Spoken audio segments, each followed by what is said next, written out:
लाहौर कलंदर्स के किसी भी प्लेयर ने हाफ सेंचुरी नहीं की but still they succeeded scoring 200। तो एक ये अटैकिंग बैटिंग हमें नजर आ रही है लाहौर कलंदर्स के बैटर्स की, है ना। बहुत आपने सॉलिड पॉइंट ये आपने उठाया है कि किसी की भी नहीं चले। ठीक है, फखर को तो आपने देख लिया था उस दिन, वो 90 प्लस तक चले गए थे और जितने 200 प्लस जितनी टीमें और कर रही हैं उनमें किसी एक की परफॉर्मेंस बहुत ज्यादा एक्स्ट्रा ऑर्डिनरी होती है। सेंचुरी या हाफ सेंचुरी कोई ना कोई कर रहा होता है। लेकिन कल लाहौर कलंदर के सब ने आकर अच्छी बैटिंग की और अच्छा स्कोर किया और अच्छा स्कोर को रेट। बहुत अच्छा स्ट्राइक रेट। इस्लामाबाद की अब तक जितनी परफॉर्मेंस आप देख लें, किसी एक खिलाड़ी ने एक्स्ट्रा ऑर्डिनरी किया तो ये जीते।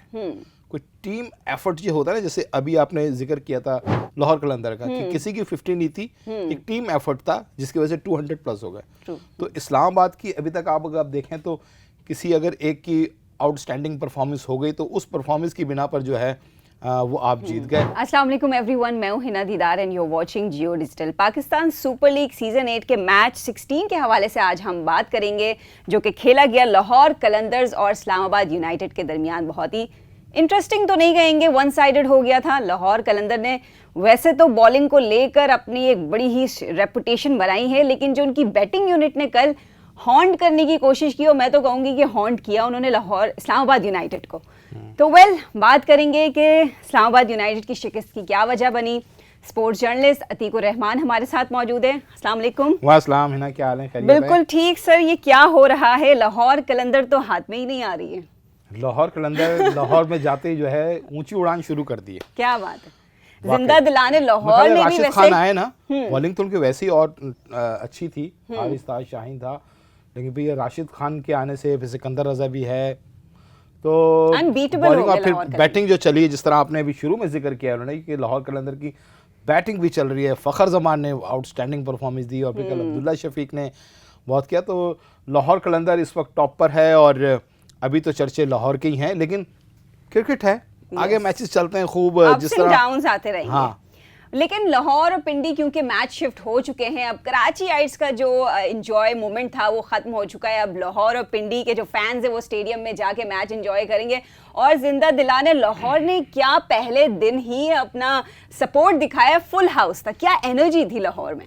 बिल्कुल आप सही कह रही हैं। मुल्तान के बाद बहुत ज़्यादा एनर्जी जो है वो लाहौर के फैंस के अंदर नज़र आई। गो के कराची में भी इब्तदाई मैचेस में हमें थोड़ी सी नज़र आई, उसके बाद फिर डाउन होना शुरू हो गए। फिर किसी मैच में होती थी, हालांकि हम एक्सपेक्ट नहीं कर रहे थे कि संडे को जो कराची में दिन में मैच है उसमें पब्लिक आएगी, लेकिन पब्लिक उस दिन आई। और मुझे वैसे अभी तक ये लॉजिक समझ में नहीं आई कि क्यों सैटरडे नाइट जो है कराची में मैच नहीं रखा और संडे की दोपहर रख दिया। ये लॉजिक जो आखिरी वो था, तो पीसीबी से पूछना चाहिए, हमें पूछेंगे कभी तो फिर इसका जवाब लेंगे। इसमें बहुत से लोग उस धूप की वजह से, गर्मी की वजह से भी रह गए होंगे कि दोपहर को कौन जाएगा। बिल्कुल, जिन लोगों ने गैलरी के टिकट लिए थे, मतलब थे ना जिनके पास, क्योंकि गैलरी बहुत हाई वो होती है तो लोग ज़्यादातर वहाँ आते हैं, तो जो गैलरी में बैठे थे उनको लग पता चल गया था कि 2 बजे हाल क्या हुआ, जब गर्मी थी और सूरज अपने उरूज पर था, लेकिन उसके बावजूद लोग बैठे रहे और क्राउड आया था। लेकिन आपने बात की थी लाहौर और वहाँ के तो ज़ाहिर अभी पीएसएल शुरू हुआ है, फिर एक वो आग भी थी कि हमारे शहर से जो है वो क्रिकेट जाने वाली है या क्रिकेट जा रही है, तो ये एक और मोटिवेट हुआ पब्लिक को, नहीं यार अब क्रिकेट यहाँ पर हो रही है तो हम जाएं उसको। लेकिन मेरी ये है कि इंशाल्लाह ताला दुआ है, उम्मीद है कि ये लाहौर भी और पिंडी के स्टेडियम बिल्कुल एंड तक ऐसे ही आपको हाउसफुल नज़र आएंगे और हर दफ़ा जो है वो थैंक यू लाहौर हाउसफुल ये हमें नज़र आएगा। पिंडी में भी, अब पिंडी में भी आगाज़ होने वाला है कल से पीएसएल का, तो वहाँ की क्राउड भी, तो क्राउड तो है, लेकिन कराची में थोड़े से हुए आखिरी मैचेस के अंदर। या एब्सोल्युटली, ये तो बात हो गई फैंस की, फैंस के सपोर्ट की। लेकिन अब बात करते हैं लाहौर कलंदर्स की बैटिंग यूनिट को लेकर। लाहौर की ये जीत उन्हीं के शहर में और बहुत ही ज़बरदस्त अंदाज में उन्हें सपोर्ट किया गया। Let's start with Abdullah Shafique. He was outstanding, उनकी परफॉर्मेंस ज़बरदस्त रही। 45 रन स्कोर किए उन्होंने 24 बॉल से। तो बाय द वे इनका पहला मैच था पीएसएल 8 का। हाँ, किसका? अब्दुल्ला शफीक का। हाँ, अब्दुल्ला शफीक का, आपसे कह रही हैं बहुत अच्छी। अब 200 पीएसएल में अचीवेबल लग रहे हैं, ऐसा को लग रहा है कि अगर जैसे कोई 170 या 160 के अंदर आउट होता है तो कहते हैं बहुत कम स्कोर है। पीएसएल के अंदर बहुत से लोग ये कहते थे कि पीएसएल में अच्छी बॉलिंग देखने को मिलती है, मिल रही है, लेकिन इस बार हमें अच्छी बैटिंग भी देखने को मिल रही है। 200 प्लस भी हो रहे हैं या 200 190 को टच कर रहे हैं, इस तरह के स्कोर हो रहे हैं। तो अब ये भी हो रहा है कि पीएसएल के अंदर जो है वो बैट्समैन अपने रन्स बना रहे हैं, और साइम अयूब का आपको देखे, फिर अब्दुल्ला शफीक की आपने कहा, यंग टैलेंट बहुत ही जबरदस्त परफॉर्म कर रहे हैं। बैटिंग भी हम पीएसएल के अंदर जो है वो बहुत अच्छी, मैं ये कह रहा हूँ कि जा रही है। और फिर लाहौर कलंदर की बैटिंग तो बहुत ही आउटस्टैंडिंग, 2 मैचेस के अंदर 200 करना बड़ा मुश्किल होता है एक दिन, वरना तो आपने देखा इस्लामाबाद में भी उस दिन आजम चल गया तो वो इतने स्कोर तक चले गए। तो कल आजम खान नहीं हुआ, तो ये इस्लामाबाद यूनाइटेड मुझे लग रहा है जिस दिन इसका गेम चल गया, बल्ला चल गया, किसी बॉलर की कोई बॉलिंग चल गई तो विन है। कोई कंसिस्टेंसी नहीं है, मुस्तकिल मिजाजी नहीं है किसी एक टीम में लेके, जैसे मुल्तान सुल्तान और ये लाहौर कलंदर में हमें नजर आ रही है। जीत की एक फड़क नजर आ रही है, बहुत बड़े बड़े मार्जिन से जीत रहे हैं। कल इस्लामाबाद यूनाइटेड को जिस तरह 90 के अंदर आउट किया तो एक्सपेक्टेड ही नहीं हो रहा था। पेशावर ज़ल्मी का इससे पहले दिन मैच था, वो भी 200 प्लस मैच था, लेकिन पेशावर ज़ल्मी ने 10 ओवर में उनके 100 हो गए थे। वो तो राशिद खान अगर उसकी विकेट नहीं लेता साइम अयूब की, वो मैच भी फंसता। एब्सोल्युटली फंसता। यकीनन इस्लामाबाद यूनाइटेड की जो डिफीट है थोड़ी सरप्राइजिंग है, बिकॉज इस्लामाबाद यूनाइटेड भी one of the strongest team है पीएसएल की राइट नाउ।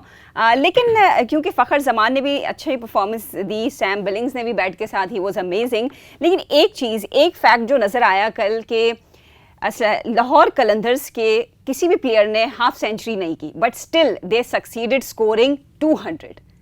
तो एक ये अटैकिंग बैटिंग हमें नज़र आ रही है लाहौर कलंदर्स के बैटर्स की, है ना। बहुत आपने सॉलिड पॉइंट ये आपने उठाया है कि किसी की भी नहीं चले। ठीक है, फ़खर को तो आपने देख लिया था उस दिन, वो 90 प्लस तक चले गए थे, और जितने 200 प्लस जितनी टीमें और कर रही हैं उनमें किसी एक की परफॉर्मेंस बहुत ज्यादा एक्स्ट्रा ऑर्डिनरी होती है। नियर सेंचुरी या हाफ सेंचुरी कोई ना कोई कर रहा होता है। लेकिन कल लाहौर कलंदर के सब ने आकर अच्छी बैटिंग की और अच्छा स्कोर किया, और अच्छा स्कोर को बहुत अच्छा स्ट्राइक रेट।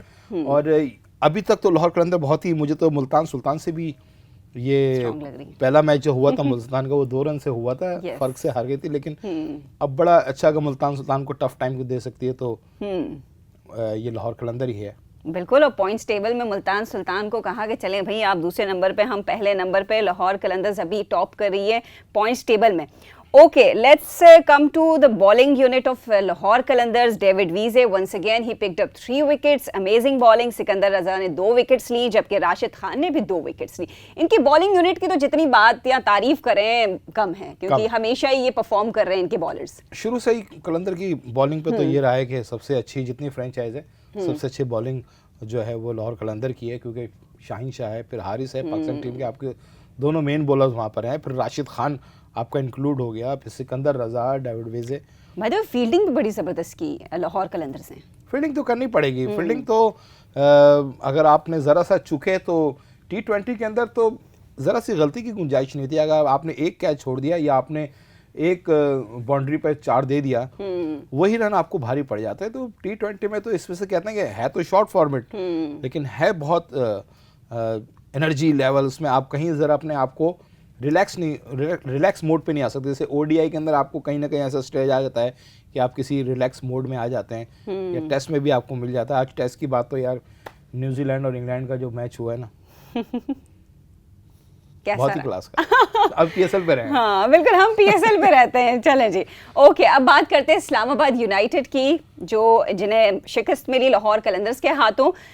इस्लामाबाद यूनाइटेड इतनी बुरी टीम नहीं है, लेकिन कॉम्बिनेशन का मसला लग रहा है आपको कि कंसिस्टेंसी क्यों नहीं आ रही है? कुछ कमी है किसी प्लेयर की या समथिंग रॉन्ग? इस्लामाबाद की अब तक जितनी परफॉर्मेंस आप देख लें, किसी एक खिलाड़ी ने एक्स्ट्रा ऑर्डिनरी किया तो ये जीते। कोई टीम एफर्ट जो होता है ना, जैसे अभी आपने जिक्र किया था लाहौर कलंदर का, कि किसी की 50 नहीं थी, एक टीम एफर्ट था जिसकी वजह से 200 प्लस हो गए। तो इस्लामाबाद की अभी तक आप अगर देखें तो किसी अगर एक की आउटस्टैंडिंग परफॉर्मेंस हो गई तो उस परफॉर्मेंस की बिना पर जो है वो आप जीत गए। ये कराची में भी नज़र आया था कि आज़म खान की बहुत ही out class performance, outstanding performance थी, जो इस्लामाबाद यूनाइटेड को जो है वो एक ऐसे स्कोर पे लाके खड़ा कर दिया था कि जो अचीव ही नहीं हो सकता था, बड़ा मुश्किल था दूसरी टीम के लिए। तो इस्लामाबाद का मैंने आपको जैसे कहा ना कि यही है कि कोई चल गया तो जीत रहे हैं, कोई नहीं चला तो नहीं है। किसी 1-2 खिलाड़ियों पर ही ये इन्हिसार कर रहे हैं, टीम एफर्ट नज़र नहीं आ रही। बिल्कुल ऐसा ही। और रहमानुल्लाह गुरबाज जिन्होंने लास्ट मैच में आउटस्टैंडिंग परफॉर्मेंस दिखाई थी, वो भी पिच पर ना टिक सके। खेला तो सही, स्ट्राइक रेट सही था, 23 रन स्कोर किए 17 में, लेकिन कुछ देर और रुक जाते तो मे बी टीम को मजीद रन स्कोर करने में कामयाबी मिल जाती। लगता है लोग ये वो हो जाते हैं अगर वो आउट हो गया, जैसे लाहौर कलंदर अंडर की अच्छी प्रेशर टीम आ है। गए थे। हाँ, अब फखर अगर आउट हो गया था कल तो लाहौर कलंदर के बाकी खिलाड़ी कोई प्रेशर में नहीं आया कि आज स्कोर कौन करेगा। अब्दुल्ला शफीक ने कर दिया, सबने मिलके कर दिया स्कोर। तो ये होना चाहिए, अगर कोई आपका बैट्समैन आउट हो जाता है जल्दी, आपकी 2-3 विकेटें जल्दी गिर जाती हैं, तो इतना वरीज नहीं होना चाहिए कि हम क्या करेंगे, हमारा 150 भी पहुंचते नहीं पहुंचते। स्ट्राइक रेट को जिसने अपना नीचे करने की कोशिश की वो बहुत बुरे तरीके से हारेगा। बिल्कुल ऐसे ही। कॉलिन मनरो भी सिर्फ 18 रन स्कोर कर सके 14 बॉल से, जबकि टॉम करन भी बिल्कुल 10 रन करके वो वापस अपनी पवेलियन पहुंच गए। लेकिन बात ये कि क्या कुछ ऐसे प्लेयर्स हैं जो अभी बैठे हुए हैं लेकिन उन पर नजरें हैं कि वो खेल सकते हैं, अगर इस्लामाबाद यूनाइटेड के हवाले से बात करें, जिन्हें शामिल करना चाहिए प्लेइंग 11 में इस्लामाबाद यूनाइटेड को? देखिए, अब इस्लामाबाद के मैचेस अपने होम ग्राउंड पर पिंडी में मैचेस होंगे, वहाँ ग्राउंड कंडीशन पिंडी को देखनी पड़ेगी। मुल्तान सुल्तान ने भी मुल्तान के अंदर बहुत अच्छी परफॉर्मेंस कर रही थी, लेकिन जब वो कराची आई और उनके जो कोच है मुश्ताक अहमद ने एडमिट किया कि हमें सबसे बड़ा प्रॉब्लम जो है वो, क्योंकि वो मुल्तान में हमें पता था क्या है क्या नहीं, यहाँ हम विकेट को सही रीड नहीं कर सके। हम समझे कि बॉल जो है ना वो पहले स्पिन होगी, लेकिन बॉल बाद में स्पिन हुई और हम फिर जो है आउट हो गए और हमने उनको मौका भी दिया।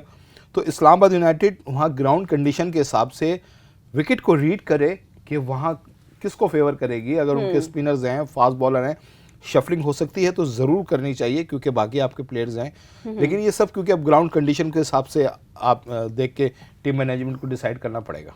Well let's see Islamabad United Pindi cricket ground में वो अपना मैच किस तरह खेलते हैं और क्या जीत अपने नाम करते हैं अपने ही ग्राउंड में।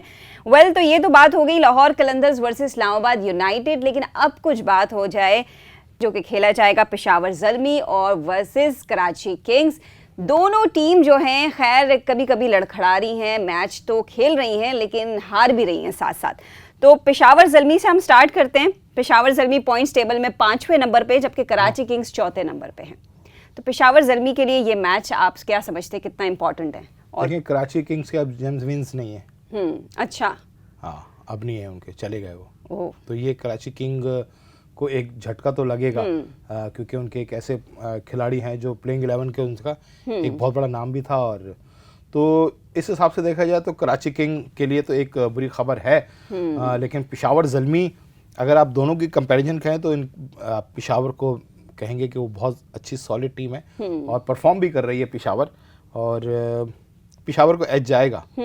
और कराची के जिस तरह मैंने कहा जेम्स विंस नहीं है, लेकिन कराची किंग वीक नहीं है, मेरे ख्याल से फाइट तो कर रही है और लास्ट मैच भी वो जीती है। मेरे ख्याल से अब उनका मोटिवेशन लेवल और एनर्जी ज्यादा होगी। कराची की सबसे अच्छी चीज से मुराद मुझे नजर आ रहा है वो इमाद वसीम और शुएब मलिक, जो ऐसी आउटस्टैंडिंग परफॉर्मेंस दे रहे हैं। और स्ट्रेट पे जिस तरह इमाद वसीम 6 मार रहा है, एक बहुत बड़ा सवालिया निशान खड़ा कर दिया है आपने नवाज के ऊपर और शादाब के ऊपर भी। शादाब भी अब तक नहीं परफॉर्म कर पा रहे जो पाकिस्तान टीम के आपके हैं। और वो उनमें वो एनर्जी भी नजर नहीं आ रही जो नॉर्मली वो देखते करना पड़ेगा। और जहां मैं ये कह रहा हूँ, जहां शुएब मलिक और इमाद वसीम अगर परफॉर्मेंस अपनी देते रहे और परफॉर्मेंस के आगे तो फिर कोई कुछ कह नहीं सकता। और फिर अगर नवाज और उनके शादाब की परफॉर्मेंस अच्छी नहीं हुई तो ये एक कराची किंग का एक, अभी हम पीएसएल पे रहते हैं, मैं तो जरा दूसरी साइड चला गया था, पाकिस्तान टीम की साइड चला गया था। पीएसएल में रहे पीएसएल ट्रैक बदल लेता हूं तो बहुत वापस आ जाए, कभी कभी आगे चला जाता हूं बहुत ज्यादा, नहीं भाई पीछे आते हैं। तो कराची किंग अच्छी है, बस मैंने वही कहा कि अब तक कोई जैसे लाहौर कलंदर ने 2 मैचेस में साबित किया कि आउटस्टैंडिंग लगातार मुसलसल कंसिस्टेंसी इसके अंदर है। कराची में नहीं है, कभी चल रही है कभी नहीं चल रही, लेकिन कराची की टीम अच्छा खेल रही है। पेशावर की निस्बत कराची इतनी ज़्यादा नहीं है, पेशावर में ज़्यादा मुझे लगता है, और पेशावर विन कर जाएगी। अच्छा, पेशावर विन कर जाएगी। बाबर अगर जल्दी आउट हो गए तो नहीं, तो पेशावर में ऐसा कोई इशू तो नहीं है।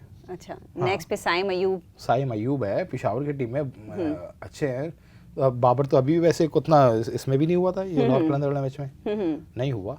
ठीक है, वो आप कहेंगे आप हार भी के तो गए थे। पेशावर का इतना, बाबर का इतना नहीं है। लेकिन कराची किंग्स की जहां तक बात करते हैं तो ज्यादातर नजरें शोएब मलिक और इमाद वसीम पे होती है, और लास्ट मैचेस में भी अगर देखा है कि वही दोनों खेल, वही दोनों बना रहे हैं, स्कोर बढ़ाते हैं। हाँ, सिर्फ कराची किंग की आपकी बॉलिंग है ना कि उनकी बॉलिंग नहीं चल रही जिस तरीके से। मोहम्मद आमिर की क्या अपडेट है, क्या he will be part of this contest? Aamir का इंजरी अब जैसे देखें अब तो हो गएगी, क्योंकि हमने देखा था कराची में जो लास्ट मैच था उसमें हल्की फुल्की उन्होंने ट्रेनिंग शुरू कर दी थी, तो उम्मीद है कि आमिर जो है वो नजर आए पेशावर ज़ल्मी। फिर होगा आमिर बाबर का मुकाबला। यस ऑफ कोर्स, पता नहीं वो तो ग्राउंड में जो फैंस होते हैं ना वो बड़ा सपोर्ट कर रहे होते हैं, चीयर अप कर रहे होते हैं आमिर की जब बॉलिंग होती है या बाबर की बैटिंग की बारी होती है। वेल लेट्स सी कि क्या होता है। लेकिन ये पिंडी क्रिकेट स्टेडियम में ये मैच खेला जाएगा पेशावर और कराची का। टारगेट क्या होना चाहिए किसका इस मैच का, अगर कराची किंग्स पहले बैटिंग करती है? नहीं, मैं वही कहना चाह रहा हूँ, मुझे अभी पिंडी का किसी को अंदाजा नहीं है। यही तो आपका अंदाजा काम आएगा फिर। नहीं, विकेट्स क्या हुई है क्या नहीं हुई है ये अभी कुछ नहीं पता वहाँ पे कि किस तरह का बिहेव करेगी रात पे, वहाँ पे डू फैक्टर कितना है, वहाँ पे अफेक्टेड हो रहा नहीं हो रहा, तो ये देखना पड़ेगा। लेकिन मैंने जैसे कहा ना पीएसएल में तो अब 160 170 तो एक आसान टारगेट लगता है, और स्टैंडर्ड टारगेट 200 हो गया मुझे लग रहा है अभी। ऐसा है, बिल्कुल है। अगर आप 90 प्लस करेंगे तो बहुत वो सेफ जोन के अंदर आती है कि यार 90 प्लस है, तो दूसरी टीम पे प्रेशर आता है कि हमें करना है स्कोर, और शुरू से ही स्कोर को लेके चलना है। ऐसा नहीं कि हम शुरू में रुके और आखिर में मारे। तो 190 प्लस हो जाता है, तो जब आपके स्कोर होता है 160 150 तो फिर कहते हैं कि आराम से खेलें, आखिर में मार लेंगे, विकेट को सेव करते हैं, तो ये प्लानिंग होती है। चलिए, थैंक यू अतीकुर रहमान, आपने अपना ओपिनियन शामिल किया आज के एपिसोड में। We are looking forward to the contest between Karachi kings और पेशावर ज़ल्मी। लेट्स सी कौन बाजी ले जाता है और कौन कितने छक्के चौके मारता है। आप हमें कमेंट बॉक्स में लाजिम बताइए कि आप किस टीम को सपोर्ट कर रहे हैं। That's it for today. अपना ख्याल रखिए। अल्लाह हाफिज़।